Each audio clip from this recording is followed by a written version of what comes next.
Okay, so I just posted this vid last week and I realized that I might have not explained it really well.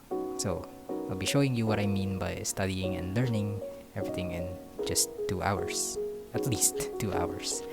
Everything is gonna be here in my iPad.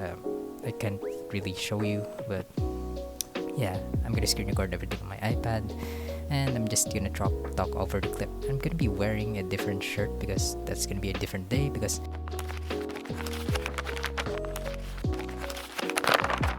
yeet. Okay.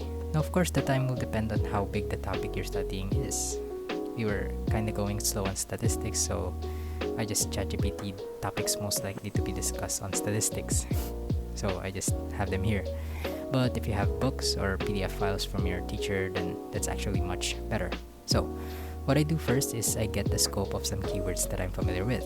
So, there's, for example, there's descriptive statistics, there's inferential statistics here, there's probability. These are all things that I'm familiar with because it was discussed on the last term of my statistics class. So, I know how they work, I know how they connect to each other, so I type them in my notes app or just WPS Office. Remember to only take the keywords you're familiar with.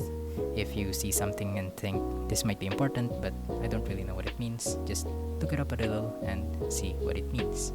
Remember, never write down the definition of the keywords you're taking. Do this for the entire topic or resources that you have. And when you're scoping things, the main focus is not getting the definition of the keywords that you take.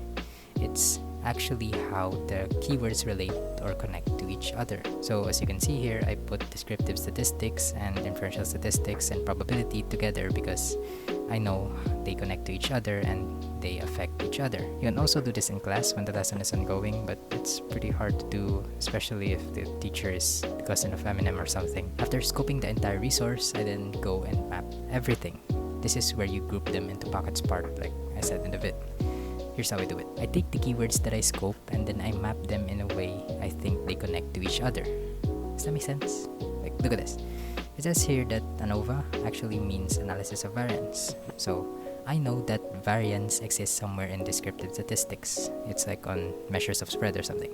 So, I can see that variance might affect ANOVA. So, I just put an arrow like this, indicating that they're connected somehow. I just do this over and over, and remember, the main focus on this is still not the meaning of things. Don't go on a deep dive yet. Focus on their connection first, because when you go on a deep dive, you get stuck focusing on one thing and waste time figuring out a small part of what you have to study. Whereas if you got stuck learning the connections of topics to each other, yes, you still got stuck, but at least you're still covering the whole thing. After mapping everything, make sure you understand what you mapped out, like the connections of everything. Think of this map as a mirror of your brain, like a mirror of what you're thinking. So, since I think that variance is connected to ANOVA somehow, I put it in my map exactly how I thought it was connected. So, if you were mapping things and you weren't thinking about it, then your map is pretty much useless. So, go back and make sure you've understand what you've mapped out. And now is when you go on that deep dive. You look at the definitions, you find more subtopics to connect to the keywords, all for the purpose of strengthening that connection. If you're reading from a book, everything's mostly tackled from there, so there's no need for you to find more subtopics. You just need to understand each topic a bit more. You can also connect subtopics to other topics, like what I did here. Start reading the definitions of the keywords and then you see if 1. There are new connections made, or 2.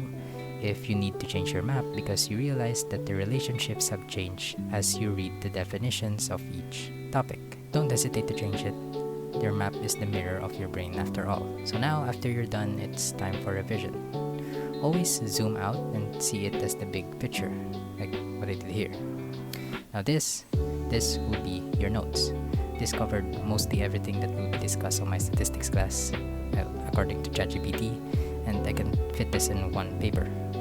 So after you're done, you just make the big picture clearer. How do you do that? If you have anything you'd like to connect it. And if you see something and it doesn't quite make sense, like it's isolated, it's never connected to anything, look it up and understand it a bit more. Don't just blindly connect things for the sake of connecting them. After this, you now look up quizzes on the topic. This is where you practice the thing you're learning part I said in the last bit. If there aren't any quizzes, then wait for the teacher to quiz you, or you could also create it yourself. See how your teacher has quizzed you from your past papers, and then base the questions on that. If you don't have one, then you quiz yourself. The way I quiz myself is I prepare some questions about the connections of everything. So, one part of my quiz is just questions about the literal definitions of the topics. The second part of the quiz are just questions about the connections of those topics to each other. So, what relates to what affects what, and things like that. And then the last part, which is the hardest part, there are no questions. I just explain where I can use the connections of those topics to. So, descriptive statistics, inferential statistics, and probability, they're all connected to each other. Where can I use it to? And the answer to that is most likely on problems that need measures of central tendency, hypothesis testing, and spread, things like that. When I explain something, I act like I'm explaining it to a literal child, like Feynman technique. That's so I could remember it more. This really nails in the topic even more. It's like the first time I've ever felt free of anxiety and nervousness taking a test. It really takes a while to get used to, but so long as you keep consistent, you follow the steps, and you know to yourself that you understand, hey, it only takes 2 hours, so it's worth a try. You'll get used to it pretty quickly. And to tell you the truth, I tried this 5 months ago, and now is only when I can say I really understood how this works. So, do me a favor, give it a shot, and live.